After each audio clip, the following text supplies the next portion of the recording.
Okay, well, welcome everyone. I'm so glad that you're here. This is Wildlife Safety in Southeast Alaska. And while this presentation is geared toward Haines residents, this information really is applicable anywhere in the state that you might encounter bear, moose, or wolves. And really, the goal of this presentation is to just give you a better understanding of how to react for positive outcomes should you encounter any one of these three species. Again, here are the goals for the presentation tonight. We hope that you walk away with an overall, better knowledge and understanding of wildlife, how they might behave, and then, of course, how to react, wildlife safety. We want to help you mitigate risks in bear, moose, and wolf country. And we want to help you and your friends and relatives get outside. There's a lot of benefits for physical and mental health. And I think that we've really all seen that firsthand this last year. It's good for a lot of different reasons. Well, here you are. For those of you who are joining us from Haines, as you can see, you are a wonderful community located right in the middle of vast wilderness, which is great for many reasons. And you might recognize this aerial image. This is an aerial image of Haines, Alaska. And not only are we lucky to live in places like this, but as you can see, your community has a lot of really open green spaces, maybe not open, but a lot of wild spaces, lots of green belts in between the homes. And, while that's not only nice for aesthetics, it's also pretty handy for wildlife to move through town as well. And they feel like they can move in between houses and through the community relatively safely. And so they often do. Um, Segueing into bears in Alaska. In Haines, you will encounter two different types of bears. While the way that you react to a bear encounter is really not that different, it is kind of nice to know what kind of bear you have encountered because these two species of bear, the black and the brown bear, have evolved. They evolved in different settings, which does lend themselves to the reasons why they have some of these different characteristics, as well as how they might react in case of an encounter.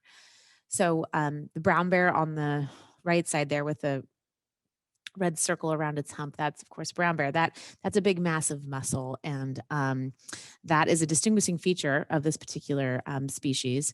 You can also notice that the claws on a brown bear are much longer than those of a black bear. The claws on a brown bear are specialized for digging, and the claws of a black bear are specialized for climbing. Now, I know that some of this information is pretty basic when it comes to an Alaska resident. We all know a lot of these things, but I'm going to go through a couple quick little reminders, and then we're going to get into the nitty gritty. So bear with me here. Of course, the snout of each of these two different types of bears is a little different. Brown bears have a little bit more of kind of a golden retriever, kind of blocky shaped nose and face. They have a real round dish shaped face, whereas black bears have a more elongated nose. So, staying safe in bear country, right? So, I talked about these different types of bears, and the brown bear really did evolve in a largely treeless habitat. So, think tundras, open spaces, and so they are less likely to flee in situation, an encounter. And whereas a black bear evolved in treed habitats and is more likely to, say, use those adaptations, the claws, for example, to climb up a tree rather quickly. In fact, of course, black bears, as you probably know, will send their cubs up a tree when there is a threat. So again, it's all about kind of understanding these two species to really help drive your encounter. Now, staying safe in bear country, what are some things that you should do? And I have this image up here because this really sums up a great way to react in the event of a bear encounter. Um, this was an actual scenario that unfolded. I believe this was Katmai National Park, and these three individuals were just walking down this trail. The bear in the background is a brown bear subadult that took an interest in this trio and was not acting aggressively, but intently following them. The park rangers had known that this bear had obtained food from campers earlier in the season. And so this bear was becoming both, they believe, habituated and food conditioned. Now, these individuals at first started to run from this bear, and there was a ranger right across the river who started to yell at them. And he said, stop what you're doing, stop, put your hands up, group up. And that's exactly what they did. So as you can see here, they've grouped up, they've put their hands in the air, and the only thing that could be improved upon in this image are the fact that two of the members of the party have their backs turned to the bear. In this situation, all parties would want to turn around and face the bear. So everybody has an idea of what's going on. After this picture was taken, the bear stopped. And because these people had stood their ground, grouped up, and made themselves look larger, the bear ended up retreating. This bear, however, did become more aggressive as the season went on, and they realized that it was going to create a very unsafe situation for park goers, so it was put down. But the best thing you can do in the event of a bear encounter is stay aware and be prepared. These recommendations are important ones. It's okay if you say want to grab your phone and screenshot it, or like I said, this presentation is being recorded and you can always come back and review these. You always want to make noise. You always want to make noise and move cautiously, especially along creeks, on blind corners, and in heavily vegetated areas. So, think about why you might want to make noise along a creek. Especially more noise. Often the sound of the river, the sound of the birds, just the ambient noise is greater. And so you really want to make sure that in those areas, you're exercising greater caution. It's really always important to travel in a group. Typically, the more you have in a group, the more noise you're going to naturally make. Carry your bear spray, have it handy. And when I say have it handy, it means have it on your hip, have it across your chest, have it somewhere where you can get at it with just this couple seconds notice. You don't want to have it, say, in, the water bottle holder on the back of your pack or in the bottom of your pack. You definitely want to have it handy. And then leash your pet or leave it at home. And of course, this one always gives me pause. I'm a person who loves to go hiking, and I don't have a dog. I often take my friends' dogs with me. And right, you get out on a trail and it's really wonderful to be able to just let the dog off the leash and let him go. But in bear country, pets can inadvertently bring the bear back to you and cause a sticky situation, because here you have this unleashed pet careening back toward you down the trail, bear chasing it. That dog is going to hide behind you because you are its protector, and you could inadvertently become the target of the bear. So yeah, and then always use your senses to stay aware. You want to be listening. You want to be, maybe you're going along and all of a sudden you hear more birds and you look up and there's a bunch of birds that have congregated in a tree. Well, why would they be there? Could there be, a carcass that's been buried nearby? Use your senses of smell. Does it smell different? Does it smell foul all of a sudden, or musty all of a sudden? Really, you want to make sure that you are fully aware when you're out there, because it's important to use those other senses for those reasons. So here's some bear sign. Of course, this is also a good way to stay aware. We have, bears will mark their territory on trees. They will, of course, leave what they don't digest behind on the trail. And then they'll also, of course, leave tracks. And these are all some things that will give you a clue that there might be bears in the area. Scat that is fresh looks very different than scat that has been there for a few days, especially if it's been warm out for a period of time. So pay attention to that. Are there flies on it? Does it feel warm? Does it have a scent to it? These are all some things to kind of give you clues. So this is really important. And I'm going to get into some of the messaging that we have begun to give presentations on to the general public over the past couple of years.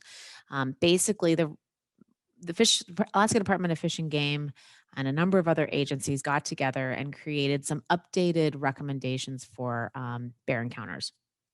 And this is the similar training that we give to ADF&G staff. And basically, it's no longer about what species of bear it is. It's really, truly about the bear's behavior and then how you react to that behavior. So the first rule is always stay calm, which is not an easy thing to do. Don't panic, breathe, and then stop and really evaluate the situation. Breathing and staying calm will help you evaluate it with clarity. If the bear does not notice you, let's say it's going about its business, eating grasses and sedges, or digging for roots, just first thing you want to do, get your deterrent ready. That's always the first thing. Keep your eyes on the bear and then move quietly away in the direction that you came. If the bear does notice you, so let's say you're moving away and all of a sudden it hears you or sees you or smells you, stop. You will have your deterrent already in your hand and alert the bear of what you are. So, people often ask, well, why would I want to use my voice? Maybe I can just ring my bell, or if I have an air horn, maybe I can just blast that real quick. Well, uh, the one thing that truly will identify you to the bear as human is your voice. There's other noises in especially an urban setting that sound similar to, say, a bell or an air horn, and it may or may not deter the bear. It definitely will not necessarily solidify to the bear that you are a human. And most bears have learned that humans are not something they want to be around. And more often than not, simply facing the bear, grouping together if you are in a group, and talking to it calmly and firmly will help the bear move along. And they don't really want to be around you. They don't want to have a negative interaction if they can avoid it. And what else was I going to say about this? There was something else. Group the bear, alert the bear talking. Oh, and then, as I said, typically it will move away. And then at that point, just exit where you came from. Okay, so we have different types of bears and we react differently. They have there's three different types of bears: defensive, non-defensive, and predatory. And they have different characteristics to help you identify which type of bear you're dealing with. So the behavior of a defensive bear is that it might huff or stomp. It might make a popping sound with its teeth, excessive salivation, laying its ears back. It may charge at you. More often than not, it will veer off before making contact. Now, what might cause a bear to act these ways? It might be one that you surprise, and that's why you talk calmly to it. To identify yourself as human. You don't want to shock it or surprise it with an air horn. Imagine how you feel when somebody surprises you. You often don't react in ways you otherwise would. Or maybe one you've gotten too close to. Bears, just like us, have personal space. Their personal space bubbles are often quite large, especially a sow with cubs. She has a big personal bubble. Or if they're on a carcass, they may feel threatened and act defensively. They want to defend what it is that they have. Food, cubs, themselves. And so in that situation, you want to react a very certain way. Behavior of a non-defensive bear. We'll talk about how to react in just a second. So a non-defensive bear is not necessarily a dangerous bear, but they will usually approach silently. Their ears will be up. They'll probably be focused on you. And, a non-defensive bear can be diffused. If it's focused on you, maybe it doesn't know what you are. It might approach in a deliberate way. It might be circling. There's a number of reasons why the bear might approach you. You might be on its travel route. It may be curious. Again, maybe it doesn't quite know what you are. Young bears sometimes will test their dominance. It might be food conditioned. It may have learned to associate humans with food, or in rare cases, it could be potentially predatory. So how do you respond in each of these encounters? Well, they're very similar. That's the good news, is it's pretty much the same all the way down the line for both of these types of encounters. So for a defensive bear and non-offensive bear, the first thing you do is stop. Okay. The very next thing you do is ready your deterrent.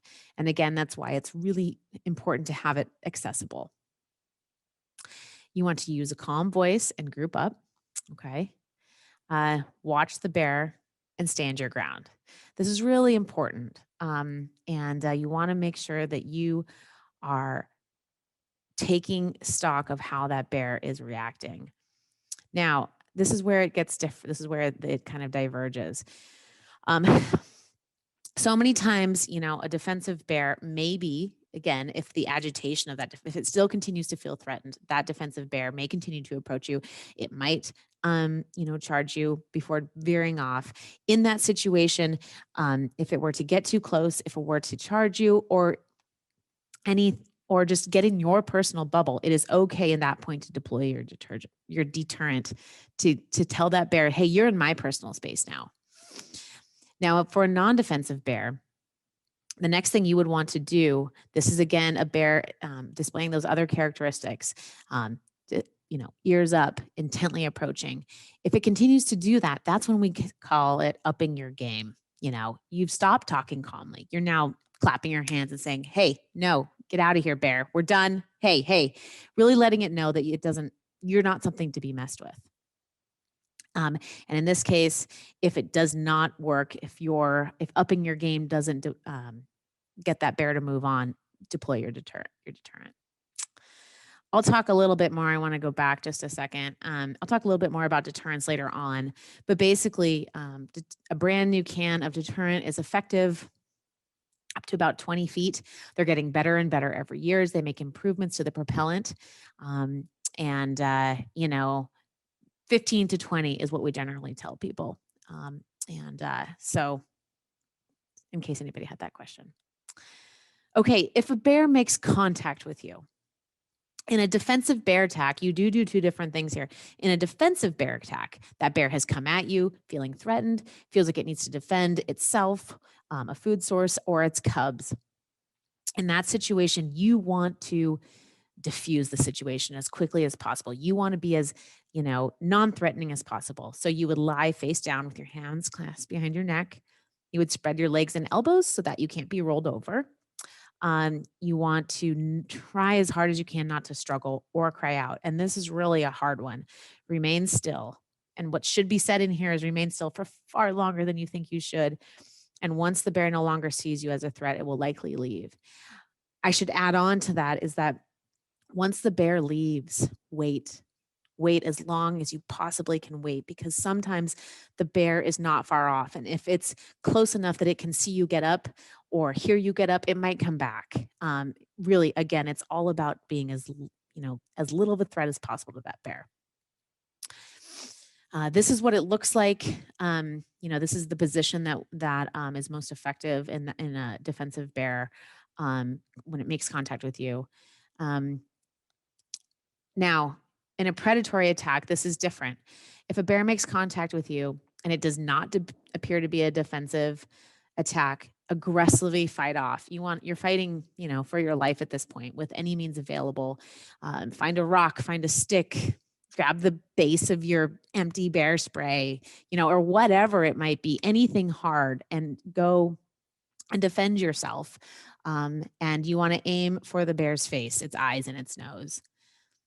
Again, these are very rare, but in case it happens, it's handy to know what you need to do. Okay, let's review. So what do you do when encountering a defensive bear? Defensive now. First. Oh, we didn't change these so that they show up either one at a time.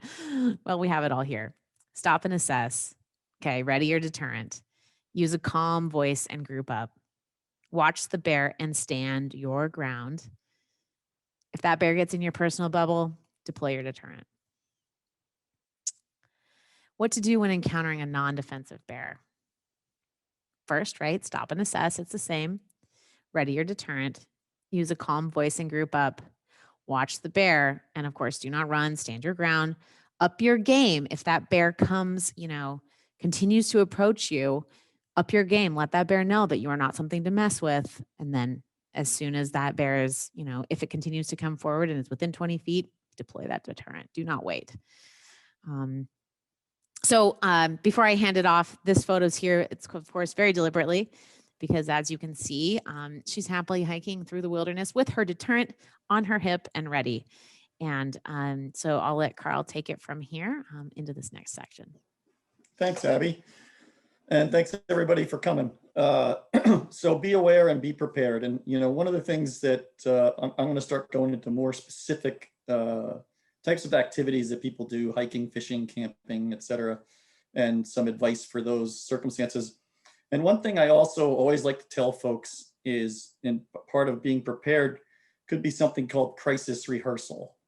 I have a lot of experience around bears, and I also was a paramedic for 16 years. And it can help you to stay calm if you think about something before it occurs. So, talk to your group. What are we going to do if we see a bear when we're out there hiking? What if it comes running at us versus one of us sees it and nobody else saw it yet? And kind of plan for those things, mentally have it in your head, like Abby said, I'm going to stand my ground in these circumstances and do the other stuff and the other ones. If you see a bear while you're fishing and it's really far away, okay, well, that's great. But what am I going to do if it starts walking down the bank closer to me? All those kind of things.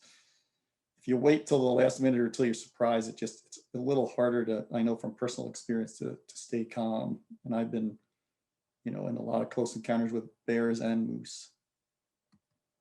Whoops. Oh, sorry, you have to change it, huh? Sorry.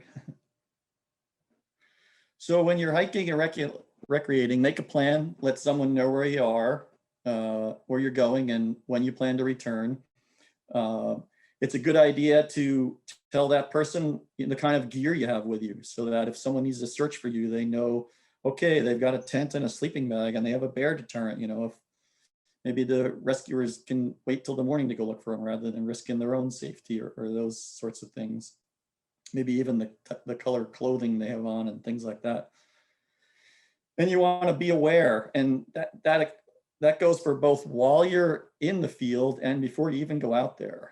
If you're going to an area where there's a lot of bear activity, a salmon stream or things like that, maybe you want to, assess the risk before you go and decide if you want to even go during that time of year versus waiting till a time when there's less bears or things like that.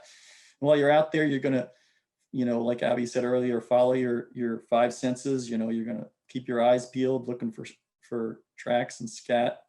If you smell some rotting carcass, maybe don't go that way. Definitely can be a problem. If you hear the branches breaking in the woods, maybe it's time to pull out your bear spray and keep your eyes peeled and just really pay attention.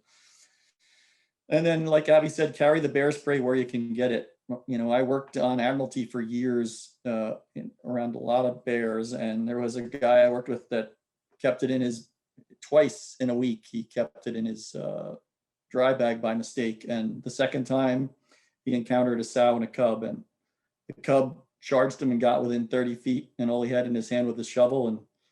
And when the cub ran off, he calmed down and relaxed until the sow charged and got within 6 feet. And luckily, he never made contact with him. But you better believe he never leaves it in his pack again, since that incident. Travel in groups. And like I said earlier, talk to the group about what you're going to do if you encounter a bear, or I'll get to moose later as well. You're less likely to have an encounter because you're making more noise in a group. If you do have an encounter, you're less likely to have a problem. I think the stats are it's very, very rare that anyone's been injured in a group of more than 4 that are actually in a group together. I did see one instance in the media with a group of Boy Scouts that, until I read the article, surprised me because there was 9 people, but it turned out they were strung out single file and kind of had spaces between them. And keep kids close, especially if they're too young to understand commands and things like that. And then Abby talked earlier about, give serious thought to keeping that dog on a leash, especially if it's not obeying voice commands. And let anyone who's around you know if you see a bear, for sure, so that people know how to react. Okay, we can go to the next one. Picking a safe campsite is important. I know that sounds obvious, but you want to look around for a bear sign. I was once at Sweetheart Creek, which is near Juneau. It's a place that a lot of folks go to get salmon, and people are blowing air horns to get these bears away from their fish. And I come around the corner and there's a tent 5 feet from a bear trail that's prominent, and leaned against a tree 25 feet from the tent is a lever action rifle, nowhere near the person that would need it if they, you know, if they needed it. And it just, you couldn't have picked a worse campsite in my opinion. So just, you know, if you have to hike a little further, and even if it's inconvenient, I recommend you do it. Use the triangle method when possible. We're going to see that on the next slide. And be aware of narrow beaches. Make sure you got plenty of room. The best places are where you have lots of view around you to see wildlife coming. Okay. So this is just an example of the triangle method. You know, you want your cooking area to be downwind where you cook and eat, and then your sleeping area kind of, you know, at the top of the pyramid, and then your food storage at the other point in the triangle. There was in a national park where they said about 100 yards between each, but certainly as much space as you can give would be good. Okay. Storing food when camping, you know, bear resistant food containers are excellent. I find there's, you know, in Haines you have deciduous trees, and in Skagway too, where you might find some good spots to hang bear bags. But you know, down around Juneau, there's try and throw a rope over those conifers. It's tough to get your stuff to hang well, and it's much easier to have those things that are down there on the right, like the tall, hard-sided one is one of my favorites.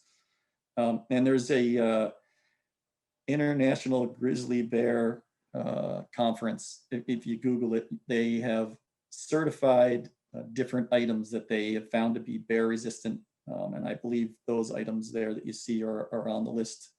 Hang it if you can. You can see that example on the left is excellent way to hang it, because there's a pole and it's hanging it, drooping it over the branch, or in that case, the pole. There's not a string going down to the ground. You know, I was camping on the East Coast, and I was at a backpacking campsite, and there was a bunch of garbage bags hanging from a tree because a bear had learned how to cut the line and get them. And it was a routine thing to not hang them by throwing a rope over a tree because of that. And then of course you want to keep your garbage and anything smelly away from where you're sleeping. You know, I would put that all in the same place where you're storing the food in that pyramid. Okay. Fishing. We all like, I should say, lots of us like to fish. And when you fish in Alaska, you can be around bears. And so I talked about being prepared for one that wanders along. It's good to fish in a group. Always have a deterrent ready.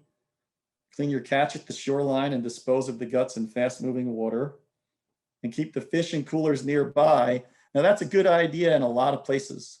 But in Haines, you have the Chilkoot River corridor there, which is a little different. You know, I think you guys are probably aware that those bears, a lot of them are habituated to people. So they've had lots of exposure to humans without a negative response. And so they can walk right up to fishermen, and I've seen them do it. And if you back away and drop your fish, then they learn immediately, aha, you know, that can be even easier than going and trying to catch one for myself. And so then they become, you know, they associate people with an easy way to find food. So I believe the staff along the Chilkoot pushes real hard, and I've done it myself, to have folks put the cooler in the truck or car and keep the door closed, and then, you know, run up there after you're done cleaning the fish and put them in there. I'll admit it's a little bit of a risk if your car's out of sight, but I still think it's better than keeping the cooler right there next to you, because I've, again, have seen bears move down that area, and everybody kind of panics, and they're throwing stuff every which direction. Air horns are blowing, and everybody's running in 5 different directions. And the next thing you know, there's a cooler left behind or a net full of fish. And it just reinforces that bear's bad behavior. If you have a fish on the line, you know, be willing to cut the line and tie another fly on later and go for another fish. Okay. Mountain biking. So it's high speed, so that can be higher risk. You know, we've had people get injured by bears in Alaska mountain biking, and typical scenario is they come zooming around a corner, a bear's there, it can't even get out of the way, or it's close enough that by the time the bike stops, it's totally surprised the bear. So you definitely want to make noise.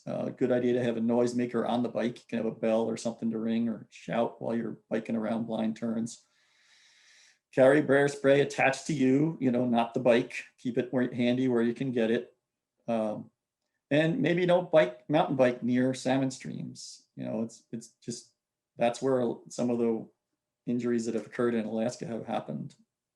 Slow down when you're around those blind curves before you're making noise, and watch for signs of bear. You know, if you see fresh sign, maybe you consider turning around and go and find some other place to bike.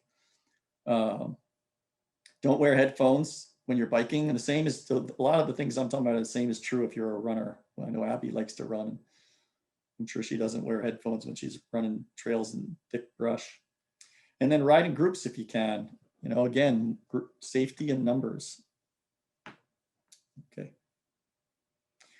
So we talked about this a little bit last time, but I'm going to just briefly review some of the safety in neighborhoods, because I know that we had a little issue with the Zoom link last time, and it never hurts to have a little refresher. I think everybody knows you want to keep garbage secured, and it's against state law and local ordinances to let bears get your garbage. So find yourself a bear-resistant trash can, and I don't know if they have them in town for sale in Skagway, but they definitely have them in Haines at the hardware stores, and IGBC bear-resistant can.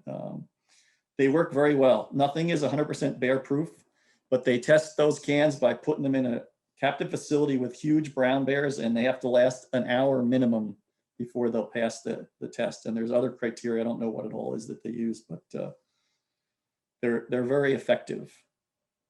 Okay. Bears' diet is varied. They eat a whole bunch of different things. We're going to show you a video in a second that shows quite a few of the things they eat.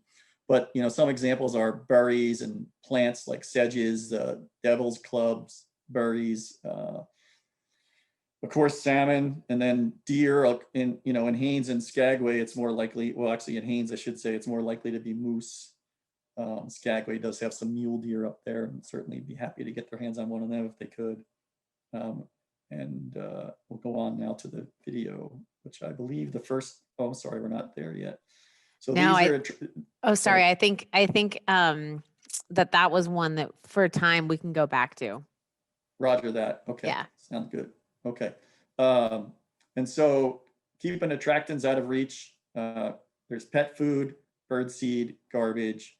Of course, you want to keep your fish smokers and fish out of their reach, and chickens.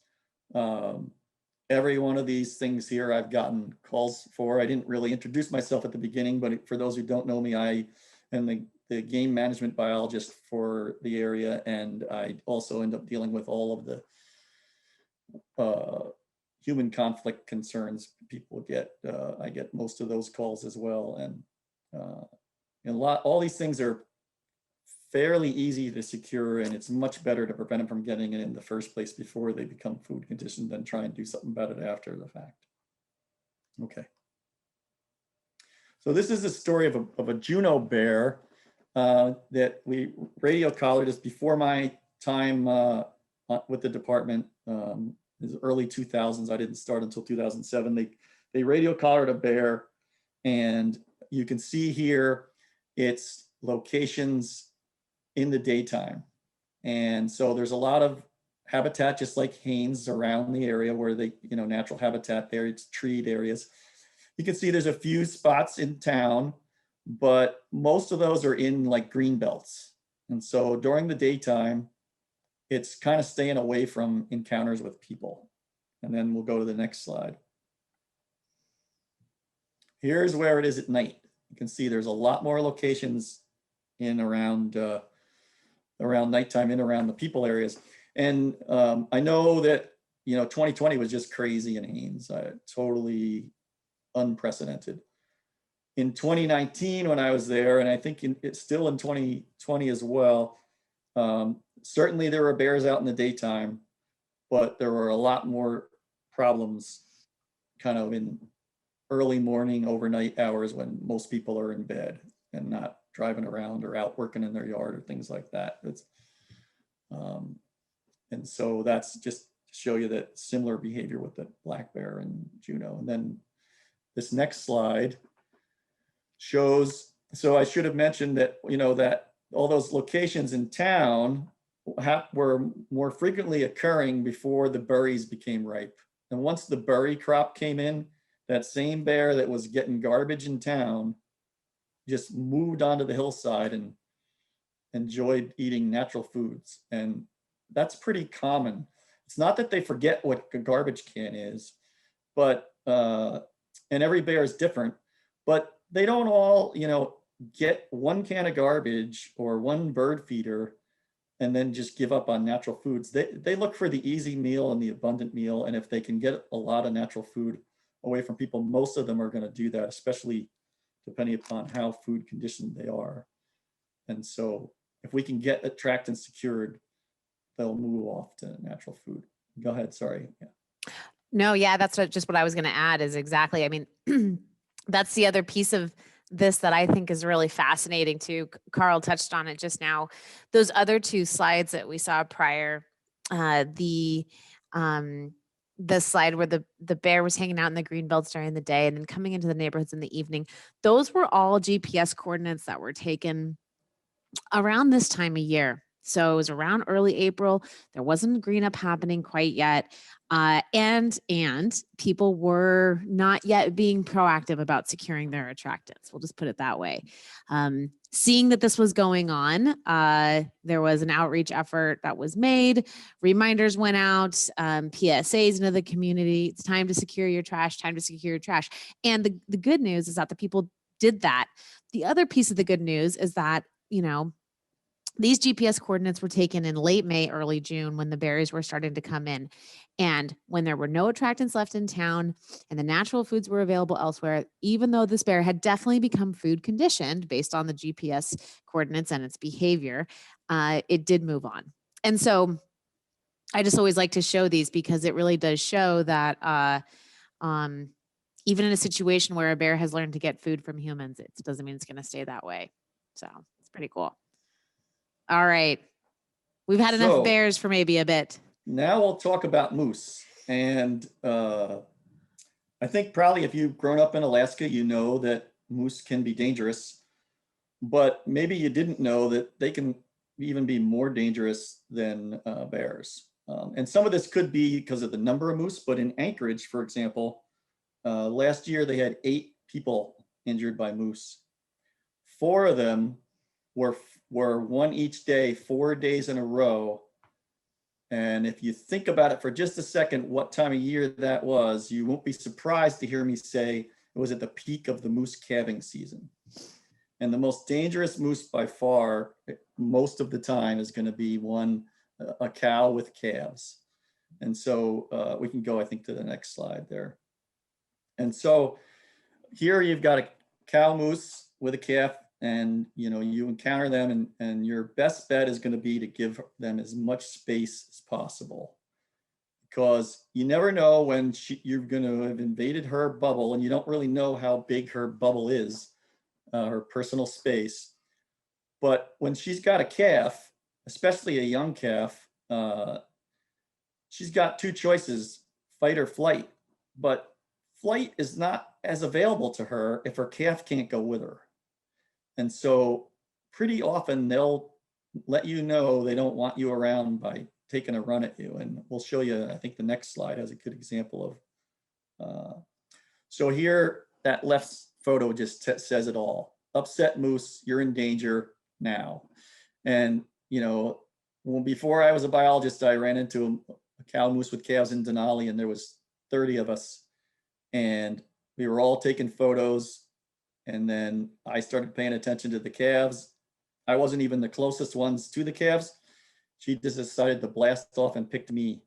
And I just made it back to the bus. And so what did I do? I ran. It's okay to run from a moose. And you should run from a moose, especially when their ears are pinned back and the hair on the back of their necks up like that. That means I'm angry and I'm about to come at you. I haven't seen very many moose ever pin their ears back like that without taking a run. And I've worked around moose a lot and been charged by quite a few in some different various field situations. So when the hair starts going back up on the neck and the ears start going back, in fact, my friend was taking photos of that moose in Denali, and he said to my other friend, "Wow, look at the hair standing up on her neck." And then the next thing you know, she just blasted off. And the other thing is, they're a prey animal. They're not a predator, right? And so they're going to possibly keep kicking you and for a while, even after you stop moving. It can be not pretty at all. And so, you know, bear spray will work on a moose, but if I see that, I'll pull the bear spray while I'm running my butt off. And if I can't get away from her, then I'll give it a try. Because they will just, they can do some serious damage. I watched them rear back and kick the heck out of each other at a captive facility I worked at. You know, can picture something the size of a horse, just hooves flying everywhere. And they can kick in 360 degrees too. They can kick with their back legs as well. So just give them a lot of respect. And the other thing I just want to touch on briefly is something that happens every year in Haines. I get a call about, hey, Carl, this poor baby moose is orphaned and you got to help it. You got to do something. And I always say, leave it alone, give it as much space as possible. And, you know, more than 9 times out of 10, they will be rounded up by the cow. It's heartbreaking. It's hard to leave them alone. But I've had, you know, I can't tell you how many phone calls I've had, you know, it's still there 2 hours later. What's that sound in the background? It sounds like your dog's barking. Yeah, it's out on the porch. Every time we go out, it's barking. Well, you know, get everybody inside, give it space, be quiet. And then typically, if they don't do it right away, when you know, just like the bears, when nighttime comes or it starts to get dusk and there's less people around, she'll go and round them up. You know, we had one a couple of years ago that people tried to save, and you know, I hate to say, they kind of loved it to death. They brought it a blanket, people had touched it, and just please don't do any of that. It's against the law. If I could find out about it, I'd encourage the trooper to cite somebody for doing that. Because the other thing is, while you're crowding around trying to save that baby, where is mom? You don't really know. At any time, she can come blasting out of the woods and stomp you. So it's just a really bad situation. Okay, enough of my high horse.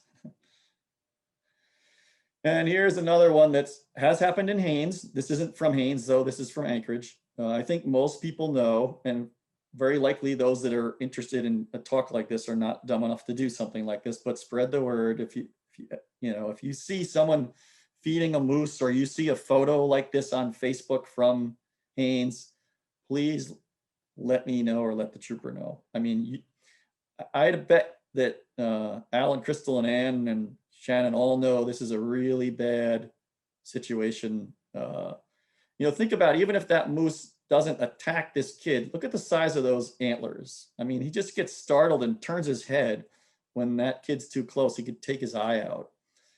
But I've seen photos, and I hate to say from Haines even, of teenagers, you know, feeding cow moose or calf moose with, you know, cow with a calf close together. And you know, you just never know when they're going to decide that it wasn't a good situation and get aggressive. And then you got 1,000 pounds coming at you, you know, even if they weren't trying to hurt you, they could do a lot of damage. So not to mention, you can kill the moose. They don't have the same digestive system as human beings. They have to ruminate and kind of ferment all the plants. And I won't go into a whole big biology lesson on that, but moose have died from eating human food and ornamental plants and all kinds of stuff. So just please, just don't do it. And that's just an example that they actually will go after garbage too. And I was just reading that they'll even occasionally eat meat and stuff like that. But you know, I think if you just secure your garbage all the time for the bears, then we'll be safe with the moose too. And then wolf safety, you know, wolves are reclusive and they don't typically approach humans, but there's a few things to be aware of with them. You know, they do attack pets. That's probably more common. And so, you know, if you're leaving pets out at night, you're running a little risk there. And if they do interact with your dogs, they can get diseases from the dogs and vice versa. So you want to be careful with that. But more importantly, you know, you encounter one in the wild and it's approaching you. That's super unusual situation. And it's okay to, you want to stand your ground. I'd make noise. I'd have my deterrent ready. I'd even be comfortable if it didn't run away quickly throwing rocks. I mean, it's super unusual that they're going to attack people. I think you can count on one hand the number of times that that's happened in the history of Alaska, but anything's possible, and you just want to let them know you won't be, an easy meal, and that it's not going to end well if they approach you and kind of push the envelope. Um, I wanted to add, Carl, with the yeah, wolves. Yeah, I mean, definitely with wolves, you immediately up your game, let them know you're not something to be messed with. But as he said, as Carl said, it's very unusual for a wolf to approach a human. And in that situation, I think it's more likely that that animal could be sick, or diseased. And while rabies is really uncommon down here, it would cause an animal to act in that way. mhm. And so, that, if that in that situation, if you were to encounter this, and it's highly likely, of course, that nothing would happen. You'd be able to deter that animal, but definitely contact your Fish and Game office, if you were to run into something like that, because that would be probably, an interesting thing, and it could be a diseased animal. So that's just one thing I wanted to add. Yeah, that's an excellent point. And the other thing is, if your pet is injured or makes contact, you probably want to talk to a vet. Hopefully your dog has rabies shots to begin with, but it's worth checking out if they have any kind of wound from any wild animal. And if you're a human and you're injured by a wild animal, you got to seek medical attention. Especially with teeth. Rabies is not treatable once you're symptomatic, but it is if they give you the vaccine in a timely manner. And so super unlikely, super rare stuff we're talking about, but important to be aware of. Yeah, absolutely. Okay, so Go ahead. You want to do that? Yeah, feel free. Sure. I was just going to say, for those of you who may have seen the presentation before, I don't think we have any repeats, but again, an animal displaying natural behaviors is not necessarily a reason to call the authorities. Fish and Game gets plenty of calls, where the caller simply states that they saw the animal walking through, and the bear moved on. And that's not necessarily a reason to call. If they're just eating grass, if they're doing bear things, maybe just encourage the bear to move along, maybe out of your backyard. It doesn't need to languish there. But if the bear is on garbage or frequenting the area, even after garbage has been secured, that would be a situation where you would want to call the authorities, and not necessarily Fish and Game, because that would be a violation of the ordinance. That's where you would want to get the local police involved, so that they can address the human behavior that might be causing that bear to come around. However, if the bear is displaying defensive behavior, it means that it's getting potentially aggressive, it's feeling threatened for some reason, and that poses a safety issue. In that situation, a call to Fish and Game is applicable. And Carl, I'm sorry, I'll let you go ahead and add anything you might want to add here. Sure. I want to know about it if there's, severe property damage or things like that. I do get notified when someone calls Haines Police. They let me know, they CC all the, and if somebody basically says the word bear when they're talking to them, then they're going to send me an email, which is fantastic. We always enjoy collaborating with the other agencies. And we'll talk a little bit about who to call, when to call and who to call, as well. I think that might even be the next slide. Yeah. So it can be a little bit complicated in Haines, because there's a big area and the police covers one portion and the troopers kind of cover it all, but they more often respond to the outside areas. So let's start with 911 if a human life is threatened. That's the easy one, and they'll help you get to the right source. And we should mention that I am based in Juneau, so calling me for a life threat would be, a really long delay and not a good idea. If you're in the Haines, 4-mile town site area, which is on the parcel viewer, if you live in Haines, you probably know what I mean by the town site. But there's an area that the police typically respond to, and then outside of that is the troopers. Doesn't mean that they won't help each other out. They definitely do, but especially if it's not a life threat. They each have their own area that they respond. And then the trooper deals with wildlife violations and things like that. But in the town site, they can assist. But you know, if it's that your neighbor is just leaving the trash out all the time, then it would be Haines Police. But I do recommend, and of course, if it's within the town site, I recommend, you know, all the agencies work pretty hard, and none of us, you know, want to have people, you know, even though I don't do enforcement personally, we don't necessarily want to see everybody, you know, get cited. And if you can just talk to your neighbor and you're on friendly terms, you know, things like that could be a really good idea. But then if it's something where there's a repeat offender, it just can't be resolved, then, you know, maybe it needs to be up to calling law enforcement. And then for the online reporting, just know that that is not an emergency place to put a message. That is a good place to send an email if you think it's something minor, and it'll go to me and my boss if it's in Haines or Skagway. You know, I keep seeing a bear in my backyard, but I don't know why, or something, you know, less serious. I wouldn't use that for the bear that's ripping the door off the garage at 2 o'clock in the morning. It's more appropriate to, you know, call the police or for that if it's in the town site. And then my email is there. I'm always happy to help try and troubleshoot problems. I have a lot of experience with helping folks secure attractants. And there, our main office number is listed there. It says biologists available 8 to 5, and that means that 465-4265 phone number. But know that the troopers and the police have my cell number, and if they need to consult with me about something on a night or weekend, they can, will, and have done so many times. And so, yeah. Okay. Yeah, with What's that, this, you guys? that wraps up. Yeah, yeah. Any Thanks. questions? You got just a few of you, so you can have at it. Yeah, let us know. You can pop them in the chat. You can unmute yourself. We covered a lot tonight. I know that the defensive, non-defensive, a lot of that's, you know, probably brand new to many of you. I know it was to me, but you know, it's really about situational awareness more than anything now. Hey, Yeah. Carl.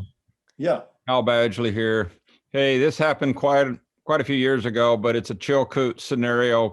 Fishing in the middle of the Chilkoot and a bear starts swimming out to you. You have fish on a stringer and they're coming towards you. I mean, I ended up throwing the fish downstream. The bear went downstream and I went the other way, but I can't go across the river because I'm going to go deeper than I can go. Yeah. I mean, I was trying to stop it, but it saw the fish. So it was already, I didn't know. That's a tough one. You know, to be honest, I don't fish the Chilkoot, although maybe it's not a good example because I'm not up there that often, because those situations are probably very common. You know, if you can't get away with the fish, you might not have a choice. But I mean, I know you're not supposed to take the fish, but the bear was, and actually it wasn't me, it was another guy that was fishing beside me. mm-hmm. And I told him, you know, he was freaking out and the guy was going to try to swim with his waders across. And I said, no, don't do that. I want you to drown. But, Yeah. you know, but this bear was on a mission. So that's what we ended up deciding to try. And I mean, the bear didn't get the fish either but he just saw the fish going downstream. Mm-hmm. Yeah. And it's a tough call. I actually have a friend that held on to a stringer and played tug of war. And I would not recommend that, obviously. But you may have to let it go. But if there's any way to avoid that, if you know, like one thing I recommend maybe is try to fish in areas where you can see the bear coming from a long ways away. And if you can just be willing to slowly move away as soon as it's getting anywhere near close. But I realize sometimes things happen fast there. And I've visited there a few times to help with the crowd control and watched, you know, when a bear was behaving calmly until someone hit an air horn. And the next thing you know, it's hard for anybody to get out of way with the thing just flying out of there. Yeah, it's a tough one, Al, for sure. I got Thank a, you. oh yeah, thank you for the question. I got a question in the chat and I went to respond, but I responded to everyone in the waiting room, which is no one. So I'll respond right here. The question is, would a bear charge you with dogs on a leash? If so, would you react the same way? And in that situation, if the bear were to charge you, that's a situation where the bear feels the need to defend itself. You see, you are a threat in some way to that bear. And so, yes, it is possible that that could happen. And I would say that the first thing to do is let the dog go. What the dog does, most likely it will run away, or potentially it could go after the bear. Either way, protecting yourself and making yourself as least threatening as possible is the most important in that situation. And of course, if the bear makes contact with you, which again is unlikely, often the charge stops just short of making contact. That way you are able to assume the position that is most safe for yourself and not have to be trying to hold on to a dog at the same time. So I hope that answers your question. But yeah, the bear charges, they feel threatened in some way. Diffuse the situation is the first goal. Yeah, and I would just add, if you have your bear spray, you could deploy it potentially. Absolutely. I mean, yeah. the dogs might yeah. get it too, but at least they won't get whacked by the bear, hopefully. Mm-hmm. Any other questions? Thank you. That's a good one. On the topic of bear spray, people often do ask, should I check the wind first? What if the wind is in my face? If so, what do I do? That's a valid question. And I know that different safety instructors have given different pieces of advice, but the one that I would give is it's better to deploy it than not deploy it. If you have the wherewithal within those first few seconds, just take a deep breath, close your eyes and spray. That's a great way to go. If you don't, hey, deploying it is better than not deploying it for sure. But you won't have time to check the wind. That's just one I often get that question. Yeah, and they it comes out of the can 70 miles an hour, so it's going to overcome most wind in areas where you surprise the bear, right? And yeah. And then when we were talking earlier about how close to deploy it, if the bear's coming at you like a steamroller, or a freight train, I guess is a better way to say it, you can hit the trigger sooner. You can.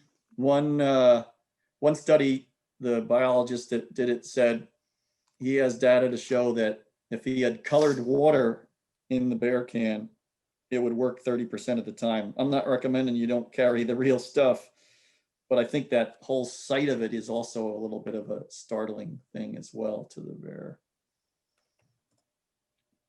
Another quick question.